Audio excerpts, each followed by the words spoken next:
எல்லா புகழும் இறைவனுக்கு. 100 டே சேலஞ்சில் டே 57.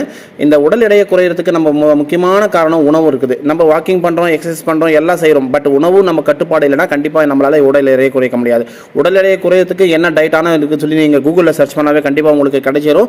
எனக்கு தெரிஞ்ச விஷயம் உங்களுக்கு சொல்கிறேன். நான் காலையில் வந்து நல்ல ஒரு லிக்யூடான ஐட்டமெல்லாம் எடுத்துங்க. இந்த கருப்பு கவுளியா கஞ்சி, இந்த மாதிரி உளுந்த கஞ்சி, இந்த மாதிரி ஐட்டமெல்லாம் சாப்பிடுங்க. ஓட்ஸும் சாப்பிடலாம். நீங்கள் ஓட்ஸ் சாப்பிட்டாலும் நல்லா உடம்பு குறையும். மதியானம் டின்னர் வந்து ஒரு 200 கிராம் சாப்பாடு, சாம்பார், பொரியல் அதிகமாக எடுத்துங்க. அந்த மாதிரி சாப்பிடுங்க.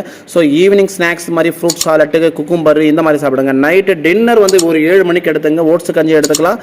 அல்லது உங்களுக்கு பிடிச்ச உணவு எதுவாக இருந்தாலும் லிமிட்டாக சாப்பிட்ருங்க. 7 மணிக்குள்ளே முடிச்சிருங்க நீங்கள். ஸோ உணவு கட்டுப்பாடு இருந்தால் கண்டிப்பாக இந்த உணவு ப்ளஸ் இந்த வாக்கிங் இதெல்லாம் பண்ணாங்க கண்டிப்பாக உடல் எடை குறையும்.